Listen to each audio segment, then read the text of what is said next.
Sometimes life gives you moments that are so strange, they feel unreal. But they're real. One such night we only went to watch a movie, but came back with our lives changed forever.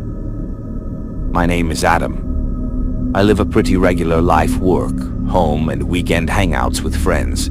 That night was just like any other. Me, Ryan, Chris, and Nathan decided to catch a midnight horror movie. We chose an old cinema hall, Riverview Classic Theater, in a quiet part of Ohio. It wasn't a modern multiplex, but it had cheap tickets and a nostalgic vibe.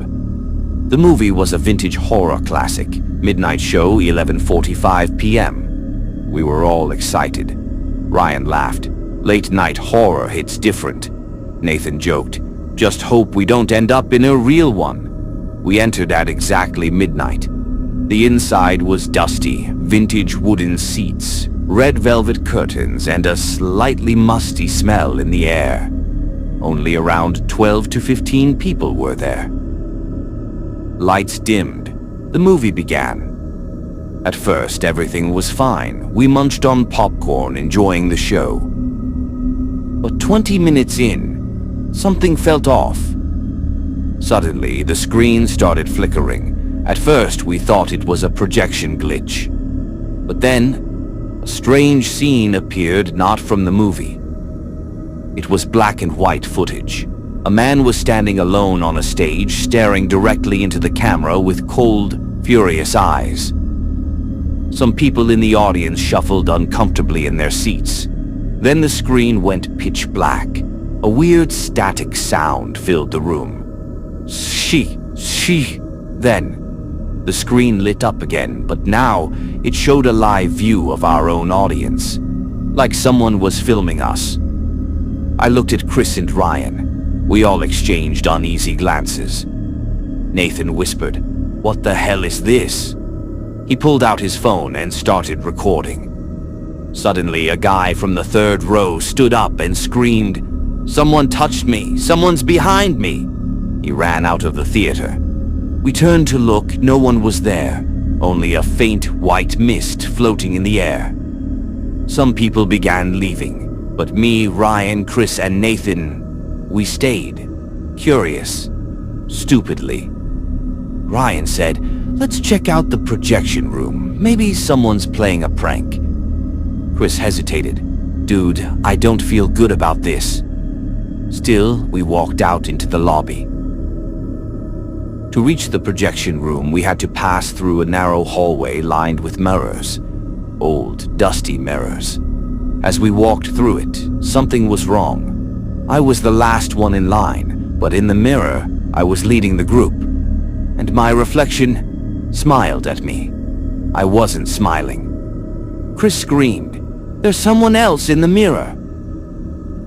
When we looked, Nathan's reflection was gone. He was standing next to us in real life, but in the mirror, his spot was empty. We ran back toward the auditorium, but the doors were locked.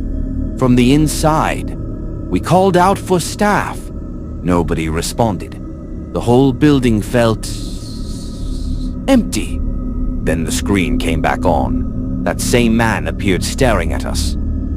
This time he spoke. "The game has started. Everyone must now take their place." Then Chris just vanished. He literally blurred out of sight in front of us. Nathan screamed, "Run!" We ran toward the stage. Behind it was a marked emergency exit. But when we opened the door, it didn't lead outside. It led to another theater identical to the one we came from. And in the seats sat 3 people. One of them was me. "What the hell is this?" Nathan whispered, shaking.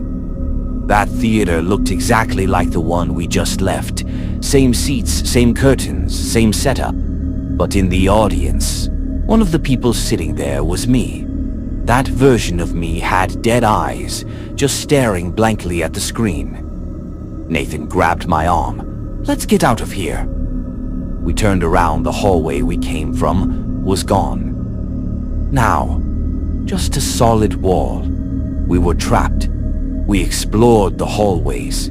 Every door either led to nowhere or to deeper darkness. Then Nathan spotted something. "Dude, is that blood?" A red trail like smeared blood ran along the floor. We followed it, step by step. It led to a small dressing room. Inside was a mirror, and in front of it stood Chris. But it wasn't the real Chris.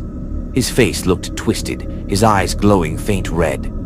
He didn't speak, just smiled, a wide, haunting smile. In the mirror, his reflection moved, but Chris himself was still. Then suddenly, the reflection climbed out. It pulled the real Chris into the mirror. Gone. The glass went silent. Still, like nothing happened. Nathan and I sprinted back to the theater. But now the lights were back on. And once again, the audience had 15 people. The same film was playing. Same first scene, same voices. Ryan was in the back row. I shouted, "Ryan!" He didn't look, didn't move. And then it hit me. This place runs in loops. Every new visitor becomes part of the next show. Old ones, they stay behind, but forever. "This place isn't a theater," I whispered. "It's a trap." Nathan was losing it. "I just want to go home, man, please." Then I remembered something in the projection room. We saw the film reels. Maybe if we shut down the projector, this will stop. We ran back while the voice echoed all around us. Lights, camera, action. It was getting louder, almost angry.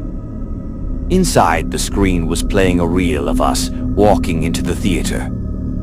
Nathan said, "That's not live, that's recorded." I yanked at the cables, they were burning hot. Then I saw another reel in the corner labeled "Final Exit." I touched it and the projector instantly shut off. Everything went dead silent. The screen went black. A message appeared. "Exit through the one who remembers." I didn't get it. But Nathan said, "The first guy who ran away. Remember, he yelled something. He said someone touched me." We rushed to the seat he had been in. Under the seat was an old cell phone still on. Its screen flashed a GPS location. "Utility exit maintenance back door." We ran like hell. There, behind peeling paint and curtains, a small door was hidden. It opened. Cold, fresh air hit our faces. We were outside. We turned back to look one last time. The sign above the theater read, "Riverview Classic closed permanently." The door we exited through? Now just a brick wall. Of the four of us, only two came back, me and Nathan. There was no record of Ryan or Chris. Their names weren't in the system. Even the security footage didn't show them entering. Cops said, "Maybe they never came with you."